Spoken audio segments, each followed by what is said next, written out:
Parlamentario Vox, con su portavoz, el señor Aizcorbe.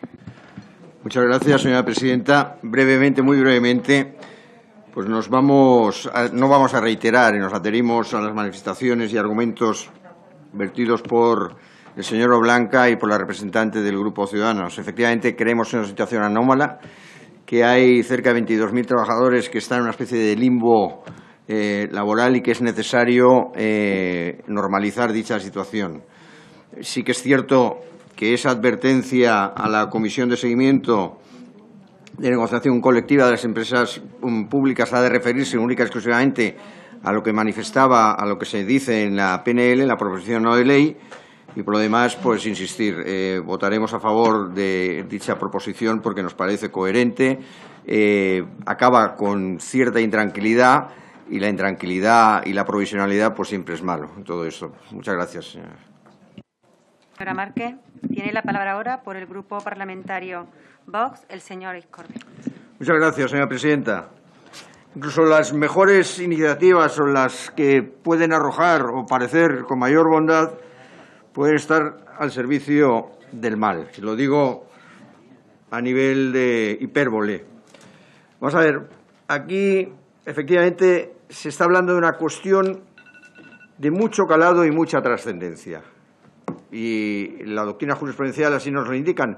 Señalaba la portavoz del Partido Socialista, se refería a una sentencia de diciembre del 2020 y conocerá seguramente una nueva sentencia de febrero de 2021, donde el Tribunal Supremo dice de forma explícita, de forma clara, que la subcontratación es una actividad lícita con respaldo constitucional y legal. Y esta manifestación, que es la interpretación que se le da ahora al artículo 42 del Estatuto de los Trabajadores, que es el que se pretende modificar, se ha de modificar con mucha cautela y con mucho cuidado, porque lo que puede significar el evitar el fraude, el evitar lo coyuntural, quizás estamos atacando a lo estructural. Para evitar ese fraude estamos atacando a lo estructural en el sentido de la libertad de empresa.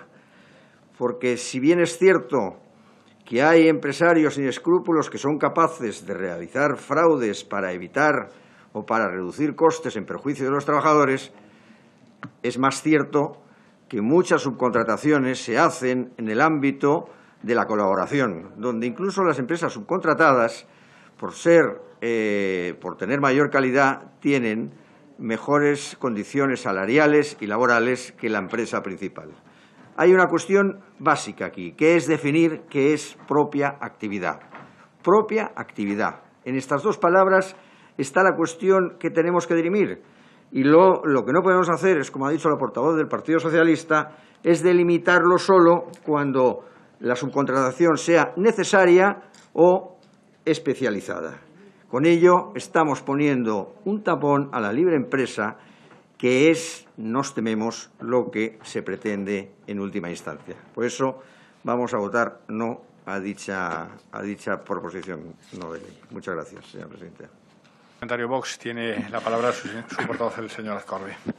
Muchas gracias, señor presidente. Efectivamente, los autónomos no necesitan defensores, porque ellos son la lucha constante contra la intemperie. Quisiera decir al diputado señor Oblanca, que es un hombre curtido en grandes batallas, que la buena voluntad aquí, efectivamente, pues es complicada, ¿no? Y votó de buena voluntad y, como ha dicho textualmente, creo que se la colaron. Y por eso tenemos que ir todos con pies de plomo en este tema. Y el señor Barandiarán, que es hombre de gran sabiduría jurídica, pues efectivamente también ha manifestado sus dudas del cómo en relación a la agencia tributaria. La agencia tributaria ya sabemos que tiene un perfil de control justo, pero también a veces y en muchas ocasiones se convierte en una depredadora, sobre todo de aquellos autónomos que intentan sacar adelante sus empresas, sus trabajos, sus modestos negocios. Más de 207.000 empresas, una de cada 6, han cerrado desde marzo de 2020. 323.000 autónomos, el 10% total, han cesado su actividad en apenas 6 meses. Por supuesto que muchos autónomos, obviamente, una persona que tenga un taller, pues no reparará el coche en su casa, pero hay muchos autónomos con muchas actividades que claro que repercuten unos gastos necesarios para desarrollar su actividad en su domicilio particular.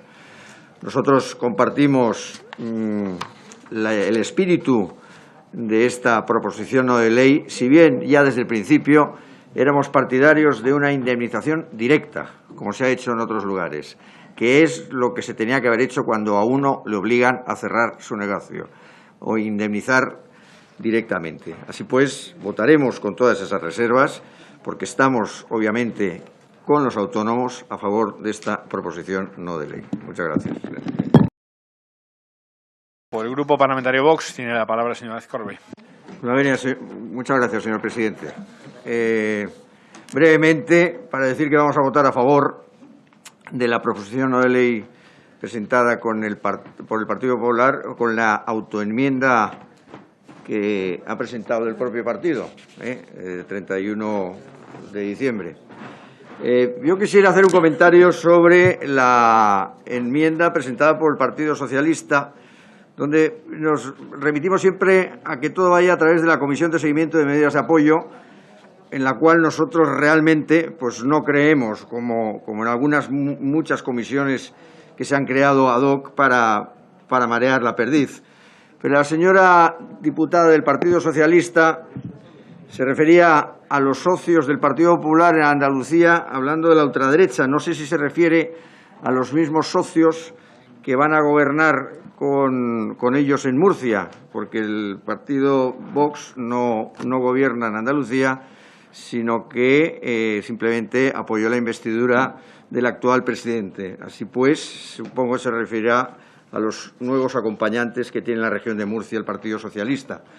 Miren, al final tenemos que ir a la causa del mal causado, y la causa del mal causado son unos estados de alarma que han sido apoyados constantemente por todos, que han excedido lo que era el estado de alarma y se han convertido en estados de excepción de verdad, donde nosotros, Vox, ha presentado los correspondientes recursos de amparo en relación a la vulneración de unos derechos fundamentales, donde estamos esperando que el Tribunal Constitucional despierte de esa gran siesta o letargo en la que está desde hace tiempo y en los temas principales, y ahí viene el mal que estamos sufriendo todos los españoles, porque tras esos reales decretos, ya que se considera la forma habitual de gobernar, pues están implementando normas que no ayudan en nada a los autónomos y a los trabajadores y a las empresas.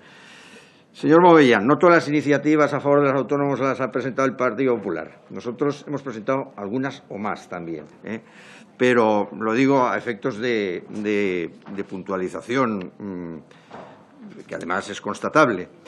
Pero vamos a votar efectivamente a favor de dicha proposición de ley, porque van abocados los autónomos, van abocados las empresas directamente a utilizar la Ley 22/2003 de 9 de julio, que ya saben ustedes que es la ley concursal, para poder salvar pues todo aquello que tengan que salvar.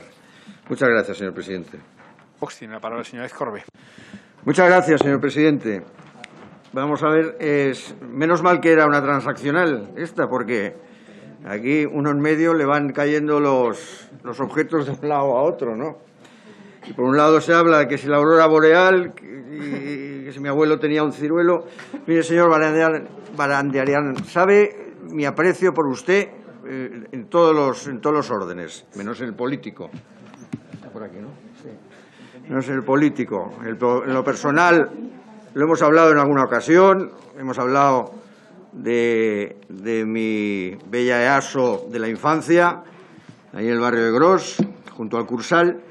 Pero mire, con toda su preparación, con toda su capacidad, con todo lo que representa usted, aquí ha traído lo que le podríamos llamar una PNL en blanco, que en analogía sería como una norma penal en blanco que necesita de preceptos principales que la acompañen.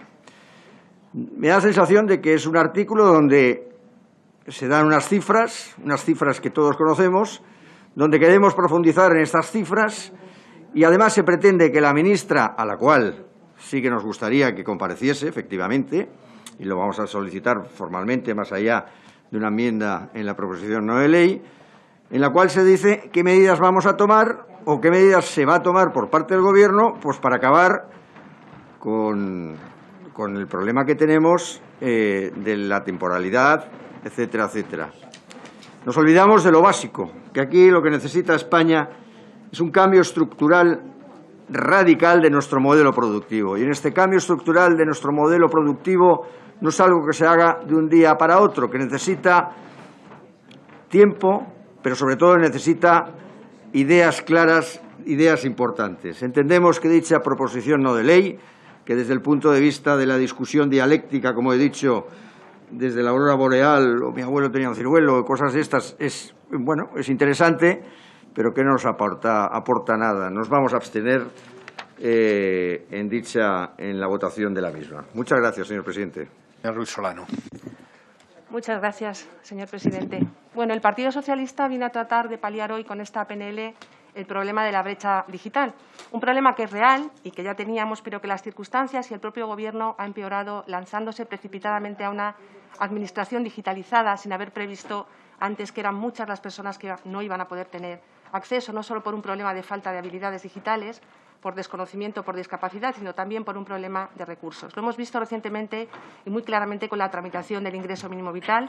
Hemos visto el auténtico caos en el que se ha convertido su tramitación porque muchos de sus posibles perceptores ni tenían acceso a un simple ordenador, ni mucho menos una conexión a Internet y, por supuesto, ningún conocimiento para hacer los trámites por sí mismos. Una realidad que todos conocíamos, excepto, por lo visto, este Ministerio de Trabajo, Inclusión, Seguridad Social y Migraciones. Lo hemos visto también con esta situación sobrevenida por el virus, cuando nuestros niños se han tenido que quedar en casa para seguir las clases online, sin tener muchos de ellos los recursos para hacerlo. Y lo hemos visto con el teletrabajo, cuando hemos sido conscientes más que nunca de que hay zonas del territorio español, zonas rurales, donde la conectividad o es inexistente o de ínfima calidad.